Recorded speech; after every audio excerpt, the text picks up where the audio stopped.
Welcome back, ladies and gentlemen. My name is Josh Snipes. So if you can't tell from the title of the video, we're going to be doing the top 3 bans on attacking and defending. Now, I'm just going to list them off here, and then we're going to go through them and kind of explain the ban phase and what that means. Now, my top 3 bans for attack is Jackal, Monty, and Nomad. Now, my honorable mention is going to be a hard breacher, whether that be Hibana or Thermite, depending on the map. Obviously, you can't ban all 3 or all 4, so you're going to have to pick one with your team, but these are kind of like the top bans that I would go for on attack. Now for the defending side, Ekko, Mira, and Cav are my top 3, with Pulse being an honorable mention because a lot of people have some issues with Pulse. Now we're going to go through all of this, going to go through the ban phase, go through why I think each attacker and defender should be banned, and what that means for your team when you're playing ranked. Again, I don't think this is really comp heavy sort of bans, but I think in ranked this will definitely help you guys out a lot. Now, just to give you guys a quick overview of what pick and ban is, what it does, and things like that, if you're just coming from casual, going over and heading into ranked, basically pick and ban is you pick one attacker, one defender, each team gets to pick one, and then that operator just isn't available for the rest of that match, which is very useful if you're playing on a map where you know that they're going to use that operator a lot regardless of the team. So say if you're playing on Clubhouse, you know Thermite's going to get used a lot, so you might want to go ahead and ban Thermite. Or you're banning Jackal because you want to be able to roam a lot freer and make them drone you out. It's things like that that a lot of people start to think of as you go through and you get more and more experience under your belt going into ranked. And the most common bans that I've been seeing in ranked, because I play about mid-plat, a lot of times I've been seeing Jackal and Monty banned. Those are the 2 attacker bans, and then usually Ekko or say a Clash or a Mira or even a Cav, depending on the team that you're playing. A lot of times when you're playing at a higher rank, teams might not ban Cav in favor of banning someone else, because a lot of teams know how to deal with Cav, especially when you get into those higher tier players. They know how to drone, they know how to give callouts and stuff like that, so they don't worry about that stuff too much. So since you now have a brief overview of what exactly ban and pick and ban is and how to use it, let's kind of give an idea of why I chose the operators I chose for my top 3, and then also the honorable mentions. Now, a lot of this stuff is going to come down to who you're playing, what map you're playing, so do keep that in mind, but a lot of this stuff is pretty common bans. As I mentioned before, Jackal and Monty seem to be pretty common in ranked. So without further ado, let's talk about Jackal. Now, I think that this is probably one of the easiest bans that you can pick, and if you have no clue who you want to ban, this is a great auto ban to start with, because Jackal has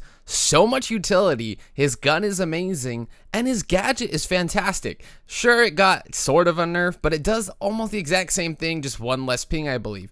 Now, the thing is, though, about Jackal is that he can ping you, and you can't really run away from it. Even if you go back down to sight and your footprints are still lying above, you're going to have a problem just trying to stay still and not get pinged out and not get killed, especially on a map like Clubhouse or any other map where there's a lot of vertical play and the floors can get opened above you. You're going to just have to keep running around, which could cause a problem if you're just trying to stay behind cover, because say they're trying to make that site execute happen.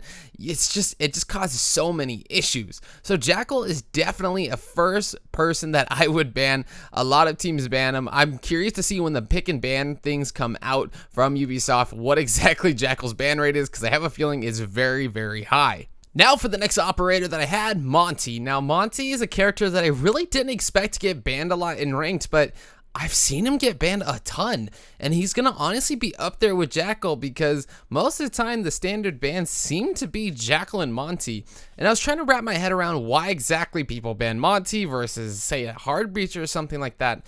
But I think I realized that the reason is it's sort of how DZ or Dark Zero, if you don't know, from Pro League uses Monty. They use it to kind of push in your player. You can have someone follow behind, able to kill someone in front of them and kind of push on in. Monty's pretty hard to kill if you don't have 2 people. It's kind of like Clash, where you need to have one person on one side and one person on the other, sort of create a crossfire. And I think that's why he gives off a lot of intel. If you play a proper Monty and you don't push in too far and you don't die too early, you give off a lot of information. He's basically a walking drone. Now, they did get a nerf, both Monty and Blitz, and I think Fuse also. The shields all got a nerf because they kind of lowered the hip fire, the accuracy of it, so it's a little harder to do, but I don't think it's impossible just quite yet. But I would definitely, if I were you and you're afraid of a Monty and you don't know how to deal with the Monty, go ahead and ban Monty. I don't think that he's the worst character like to deal with, but I definitely have seen him used over and over very effectively. So especially once you get to like the higher tier games and you higher tier ranks, you might want to ban Monty more often. Now for the last ban that I think that you guys should definitely look at and take a look at, as someone who doesn't want to deal with sort of denying me roaming or any sort of flank opportunities, getting rid of Nomad is a key component of allowing yourself to pretty much be free and make off flanks. Sure, there are claymores and sure there are drones, but at least you can fight against a claymore. You can shoot the claymore or shoot a drone or shoot anybody that's watching the flank, versus a Nomad air jab. You can't really go anywhere. Or if you're just trying to hop out a window, get a quick, easy kill, say goodbye to that opportunity because you just got air jabbed. So a lot of times I will ban Nomad just based on the fact that I think I'm going to do a little bit more heavy roaming, or maybe I just want the opportunity. It really is map dependent because Nomad can shut down a lot of maps if she gets the opportunity to place all her air jabs down in the correct placements. So that is exactly why I would pick Nomad. Now, as for the honorable mention, the hard breacher ban, it really comes down to your map, as I said earlier, and honestly, I see hard breacher bans a lot more in comp than I do in ranked, and I think that comes down to running a strat or having a specific way of doing things where you don't need that hard breacher for a map. Now, I don't know if I'd necessarily advise it for every single ranked match, but if you're running in a 5-stack that's pretty well coordinated and you're confident that you don't need both hard breachers, just ban off the one that you don't think you need, and you'll do a-okay. Now heading on over to the defenders, this one was actually a little bit harder finding the second ban that I would really go for, but I think I have a good enough list that I think you guys can sort of bounce off of. But the first one being Ekko. Now Ekko, of course, great utility, a fantastic anchor, and can stop the plant. That's the biggest thing, is he can stop the plant regardless of if there's smoke down or there's capital bolts down, anything like that. As long as it doesn't get EMP'd or shot, it's completely fine. And plus his gadget, the yokai drone, can give anyone on your team intel, and they can rotate it in a 360 degree so they can see whatever the yokai can see and whatever you can see.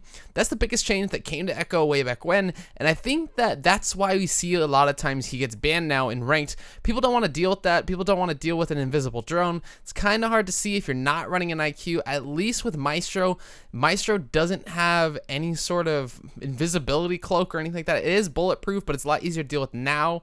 So I think that's why Ekko is honestly the #1 ban on defense, both in comp and in ranked. So it says a lot about how powerful of a character he is.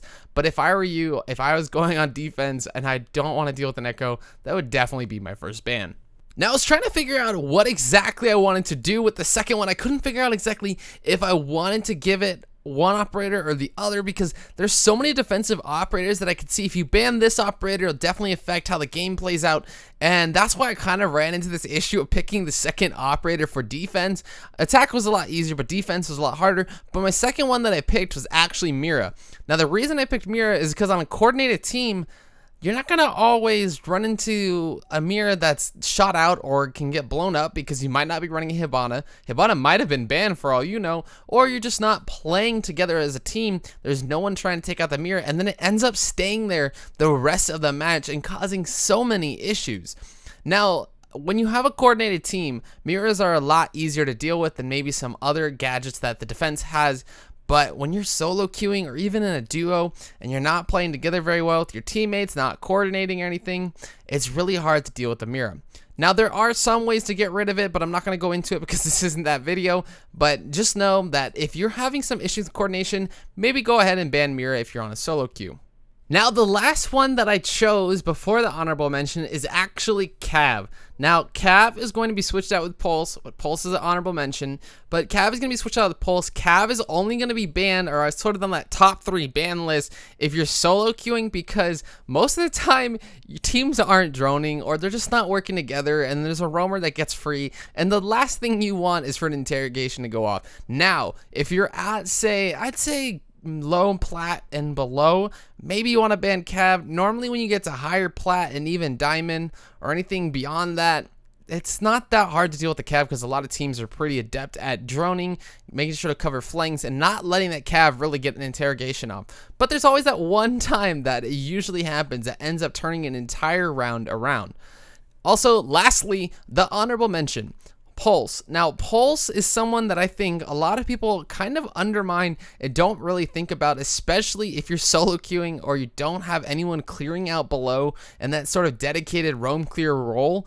Pulse can end up being detrimental to any hard breacher or anyone trying to get into a site, because all it takes is one C4 to take out Thermite or Hibana, and then you don't even have to worry about it anymore. And if you followed the guide here, you probably already banned a hard breacher, which means you only have one hard breacher left, so you can't double up or anything like that, and you have to keep your hard breachers alive. So keeping Pulse out of the way is a great ban, and I think that it's a very safe ban if you're trying not to roam clear someone who can pretty much have wall hacks and C4 you from down below. His late flanks are very deadly, and I think that a lot of people run into issues.